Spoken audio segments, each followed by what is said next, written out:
अधिवेशनापूर्वी मंत्रिमंडळ विस्ताराची शक्यता आहे। नवीन चेहऱ्यांना आता यात संधी दिली जाऊ शकते। लोकसभा निवडणुकीचा जो निकाल लागलेला आहे तो निकाल लक्षात ठेवता मंत्रिमंडळाचा विस्तार केला जाऊ शकतो आणि काही नवीन चेहरे त्यांना संधी मिळू शकते। राज्याच्या मंत्रिमंडळाचा विस्तार कधी होईल याकडे सर्वांचंच लक्ष लागलेलं आहे। पावसाळी अधिवेशनाच्या अगोदर राज्य मंत्रिमंडळाचा विस्तार होणार अशी सूत्रांची माहिती आहे।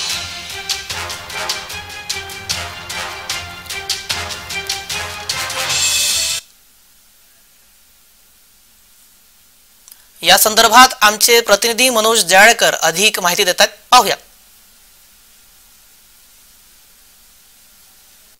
मंत्रिमंडळाचा विस्तार कधी होणार याकडे सर्वांचं लक्ष लागलेलं आहे। अजित पवार सत्तेमध्ये येता त्यावेळी मंत्रिमंडळाचा विस्तार हा झाला होता, पण आता 2 वर्ष उलटून गेलेली आहेत। अद्यापही मंत्रिमंडळाचा विस्तार झालेला नाही आहे आणि आता येत्या पावसाळा अधिवेशना अगोदर मंत्रिमंडळाचा विस्तार होईल अशी सूत्रांकडून माहिती मिळत आहे। आणि आपण बघितलं अद्यापही मंत्रिमंडळामध्ये काही जागा रिक्त आहेत, त्या जागी नवीन चेहऱ्यांना संधीही देण्यात येणार आहे। आणि लोकसभेच्या निवडणुकीमध्ये ज्या नेत्यांनी चांगली कामगिरी केली नाही त्यांची पदेही देखील बदलण्यात येणार आहेत। आणि आपण बघितलं तर विधानसभेची निवडणूक आता काही महिन्यांवरती आहेत आणि त्यासाठी आमदारांना ताकद देण्यासाठी महायुतीकडून विस्तार हा करण्यात येणार आहे। आणि आपण बघितलं तर महामंडळाचा वाटप देखील यासोबतच करण्यात येणार आहे। त्यामुळे भाजप पक्षामधून तसेच एकनाथ शिंदे यांच्या शिवसेनेकडून आणि राष्ट्रवादी अजित पवार गटाकडून कोणाच्या नावाची वर्णी लागते हे पाहणं गरजेचं आहे।